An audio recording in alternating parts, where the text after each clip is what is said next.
Doctor ortho Ayurvedic oil और capsule. अब दर्द भी घुटने टेकेगा। जीजेयू में हिंसक प्रदर्शन पर दिग्विजय चौटाला पर एफआईआर। जजपा युवा नेताओं पर भी कार्रवाई हुई। तरुण गोयल सहित कई नेताओं की गिरफ्तारी।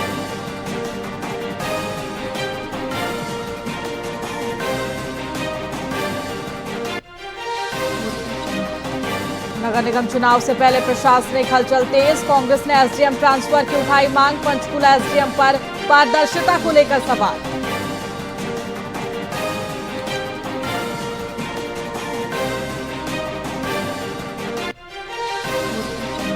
स्टूडेंट के हंगामे के बाद कुरुक्षेत्र एनआईटी में छुट्टियां घोषित। कॉलेज ने नोटिस जारी किया। छात्रा के सुसाइड के बाद रात में 6 घंटे तक चला था धरना प्रदर्शन।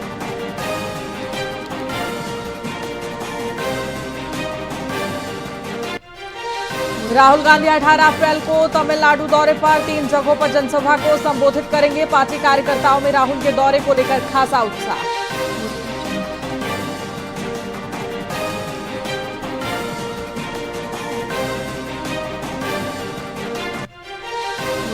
राज्यसभा के उपसभापति चुने गए हरिवंश। लगातार तीसरी बार उपसभापति चुने गए हरिवंश।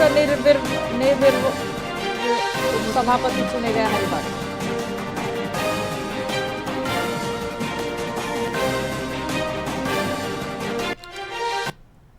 नमस्कार, मैं आपके साथ खुशी गोस्वामी। वीआईपी न्यूज में आप सभी का बहुत बहुत स्वागत है। रुक करेंगे खबरों की ओर। रेवाड़ी के काटुवास गांव में आज गम और गुस्से का माहौल रहा, जहां 22 वर्षीय अंशु का अंतिम संस्कार किया गया। अंशु पिछले साल अप्रैल में एमबीए की पढ़ाई करने रूस गया था, लेकिन वहां उसे धोखे से रूसी सेना में भर्ती कर फ्रंट लाइन पर भेज दिया गया। अक्टूबर में युद्ध के दौरान अंशु की मौत हो गई थी। करीब 6 महीने के लंबे इंतजार और परिजनों की गुहार के बाद आज उसका पार्थिव शरीर पैतृक गांव पहुंचा, जिससे पूरे इलाके में शोक की लहर है। लड़का 30 अप्रैल को वहाँ गया था मास्को स्टडी बेस पे। अब वो वहाँ किसके बहकाव में आया, किसके में नहीं आया, वो वहाँ जाकर आर्मी में भर्ती हो गया। किस चीज की पढ़ाई करने के लिए गया था? वो बीए करके एमबीए की पढ़ाई करने के लिए गया था। पिछले साल गया था? पिछले साल 2025 में। तो कब तक संपर्क हो रहा था आपका उनसे? हमारा उसका 18 अक्टूबर को लास्ट संपर्क हुआ था। उन्होंने 10 दिन का आश्वासन दिया था, भाई जैसे भी होगा, जिंदा मुर्दा जो भी बच्चे फंस रहे हैं सारा को वापसी लाऊंगा। तो मेरी मुलाकात 2 तारीख को हुई थी विदेश मंत्री से, 2 अप्रैल को। 4 तारीख को मेरे पास मैसेज आया था। अच्छा, 2 दिन बाद ही? हाँ जी, हाँ जी। तो उसके बाद भी आपका काफी दिन हो गया आज? हाँ जी, हाँ जी। उन्होंने 10 से 15 दिन का नाम लिया था बॉडी पहुंचाने के लिए। रशिया मास्को उस एम्बेसी का फोन आया था मेरे पास में परसों फोन आने के बाद में उन्होंने बताया था जी 2 दिन बाद में आपकी बॉडी पहुंच जाएगी। फिर उन्होंने बिल भेजा एयर का, जो बिल्टी बनती है वो भेजी, उसके बाद लिखा है। तो जिस तरह स्टडी वीजा पे गए वो, हाँ जी, हाँ जी, वहाँ जाके भर्ती हो गए, तो क्या कहेंगे, क्या मांग करते हैं सरकार से सर? अब उसमें क्या बता सकते हैं, वो तो धोखा करे उनके साथ में, बच्चों के साथ में वहाँ पे। तो अपने उस टाइम में बच्चे जो अपने हरियाणा के भी थे, राजस्थान के भी थे, 55 बच्चे भर्ती हुए थे, जिसमें जब पंजाब के भी है, जे&के के भी है। हरियाणा के गोला चीका में चुनावी रंजिश खूनी संघर्ष में बदल गई। आजमगढ़ के पूर्व सरपंच रणजीत सिंह पर बीडीपीओ कार्यालय के पास 6 से 7 हमलावरों ने जानलेवा हमला किया। हमलावरों ने तेजधार हथियारों से वार कर पूर्व सरपंच को गंभीर रूप से घायल कर दिया। वहीं लहूलुहान हालत में उन्हें अस्पताल में भर्ती कराया गया। घायल पक्ष ने सीधे तौर पर वर्तमान सरपंच पर हमले की साजिश का आरोप लगाया है। साथ ही पुलिस सीसीटीवी फुटेज खंगाल रही है। ਇਹ ਘਟਨਾ ਸਾਡੇ ਪਿੰਡ ਦਾ ਜੋ ਮੌਜੂਦਾ ਸਰਪੰਚ ਅਜੈਬ ਸਿੰਘ, ਉਸ ਦੀ ਸ਼ਹਿ ਤੇ ਉਸ ਦੇ ਲੜਕੇ ਯਾਦਵਿੰਦਰ ਸਿੰਘ ਨੇ ਤੇ ਹੋਰ 7-8 ਬੰਦੇ ਸਨ, ਜਿਨ੍ਹਾਂ ਨੇ ਗੰਡਾਸੀਆਂ ਨਾਲ ਤੇ ਰਾੜਾਂ ਨਾਲ ਮੇਰੀ ਕੁੱਟਮਾਰ ਕੀਤੀ ਹੈ, ਮੇਰੀਆਂ ਲੱਤਾਂ ਤੋੜ ਦਿੱਤੀਆਂ। ਲੜਾਈ ਦਾ ਕਾਰਨ ਤੇ ਇਹ ਮੇਰੇ ਨਾਲ ਖਹਿ ਖਾਂਦੇ ਸੀ, ਕਿਉਂਕਿ ਅਸੀਂ ਸ਼ੁਰੂ ਤੋਂ ਹੀ ਸਰਪੰਚ ਰਹੇ ਹਾਂ। ਇਸ ਵਾਰੀ ਇਹ ਸਰਪੰਚ ਬਣ ਗਿਆ ਸੀ ਤੇ ਆਰਟੀਆਈ मैं अप्लाई की हुई थी 2-3 बार। अज इन्होंने आरटीआई का मैं जवाब देना है वीडियो ब्लॉक च, इन्होंने मेरे से वारदात करती। जोड़ा मेन आदमी वो अजैब सिंह सरपंच जिन्हें करवाया, ਉਹਦਾ ਲੜਕਾ ਸੀ ਜਿਹਨੇ ਮੈਨੂੰ ਕੁੱਟਮਾਰ ਕੀਤੀ ਮੇਨ ਤੇ ਉਹਦੇ ਨਾਲ 7 ਬੰਦੇ ਸੀ। पानीपत के सेक्टर 25 स्थित जेके हैंडलूम फैक्ट्री में भीषण आग लगने से हड़कंप मच गया। फ्लोर से उठी चिंगारी ने देखते ही देखते पूरी बिल्डिंग को अपनी चपेट में ले लिया। ज्वलनशील पदार्थ होने के कारण आग तेजी से फैली, जिसकी लपटें कई किलोमीटर दूर से देखी गई। गनीमत रही कि हादसे में कोई जनहानि नहीं हुई। सूचना मिलते ही दमकल विभाग की गाड़ियां मौके पर पहुंची। वहीं प्राथमिक जांच में आग का कारण शॉर्ट सर्किट बताया जा रहा है। जैसे ही हमें सुबह 7:40 के आसपास सूचना मिली कि सेक्टर 25 पार्ट 2 43 नंबर में आग लग गई है। हमने तुरंत गाड़ी निकाली, मौके पर आकर देखा तो आग बहुत ज़्यादा थी। इसलिए हमें जो हमारी स्टेशन वाइज गाड़ी जा रही हैं इसराना, बापोली, मतरोडा, सभी को सूचना की वही आग ज़्यादा है तो सभी गाड़ी मौके पर ले आओ। तो मौके पर हमारी 10 गाड़ी सिस्टम काम कर रही है, जो आग फिलहाल कंट्रोल है। क्या कारण बताया जा रहा है? सर हमें नहीं पता, कारण तो मालिक ही बता पाएंगे। हमें तो देखा पूरी उसमें सेकंड फ्लोर पे पूरी तरह से आग फैली हुई थी। बिल्डिंग भी? हाँ, बिल्डिंग में क्लास उसकी है और मशीन है, क्या कुछ ये माल है। माल भी काफ़ी है? हाँ जी, माल काफ़ी स्टॉक था और तैयार माल, कच्चा माल काफ़ी है। अब क्या कंट्रोल के? अब अंडर कंट्रोल है जी, कोई दिक्कत ना, इसमें कंट्रोल हो गया। हरियाणा के पानीपत रेलवे स्टेशन पर एक हृदय विदारक हादसा सामने आया है, जहां चंडीगढ़ के 34 वर्षीय अजय कुमार की चलती ट्रेन से गिरकर मौत हो गई। हादसे में युवक के दोनों हाथ कट गए। मृतक के परिजनों ने लूटपाट के बाद हत्या का गंभीर आरोप लगाया है, क्योंकि अजय का मोबाइल और बैग गायब मिला है। हालांकि रेलवे पुलिस इसे भीड़ के कारण संतुलन बिगड़ने से हुआ हादसा मान रही है। पुलिस ने पोस्टमार्टम के बाद शव परिजनों को सौंपकर जांच शुरू कर दी है। दिनांक 13 को ये शाम को 7 बजे चार गाड़ी जाती है, उसमें सफर कर रहा था, चंडीगढ़ से आ रहा था। शनाख्त आज ही हुई इसकी, गाड़ी से गिर कर घायल हुआ था। मौके पहुंचे तो मृत्यु हो गई इसकी।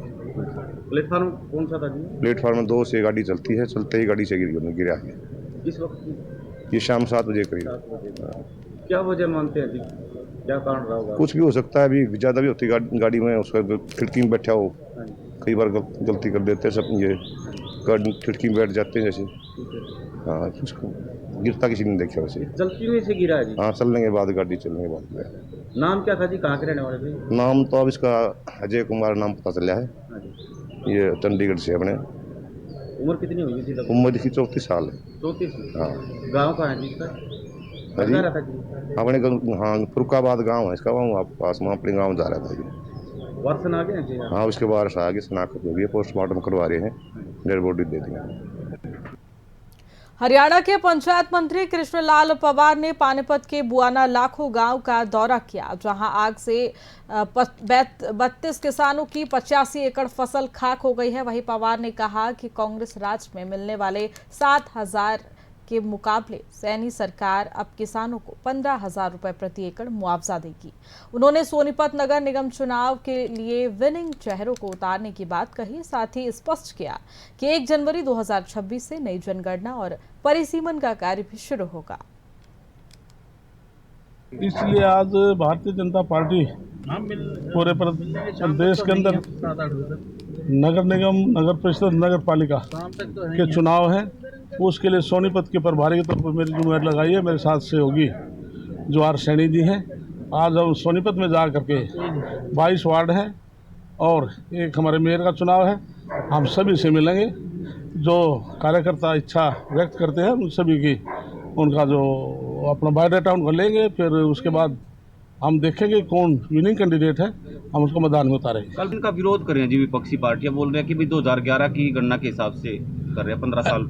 ऐसे 2011 की जो जनगणना है उसके बीच में कोरोना काल आ गया था और ये कांग्रेस के लोगों को पता है कि 20 साल के बाद परिसीमन होता है। 2009 में हुआ था, इसलिए अब 1 जनवरी 2026 से जनगणना का काम शुरू हो गया है। ये 31 दिसंबर तक चलेगा।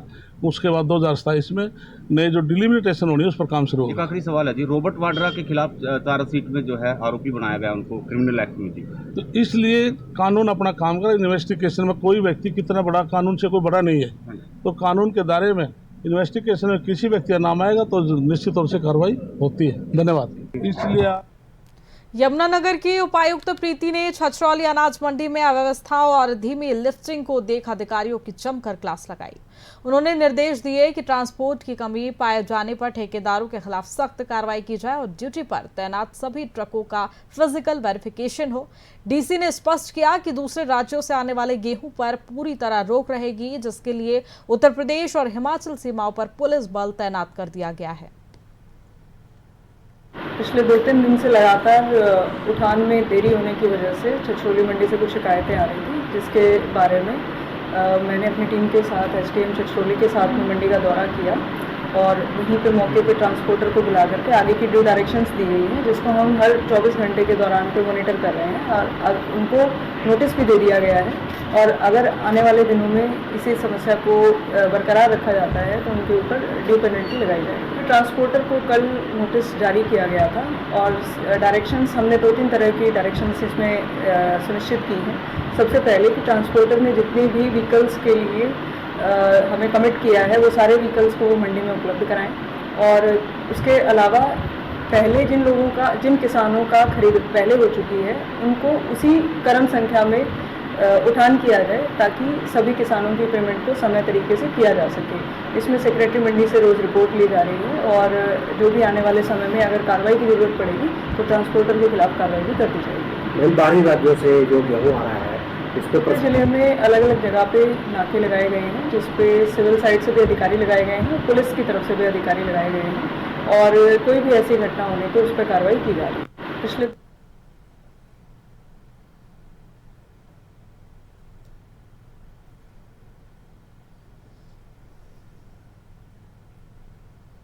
फिलहाल खबरों में इतना ही। बने रहिए हमारे साथ वीआईपी न्यूज पर। नमस्कार।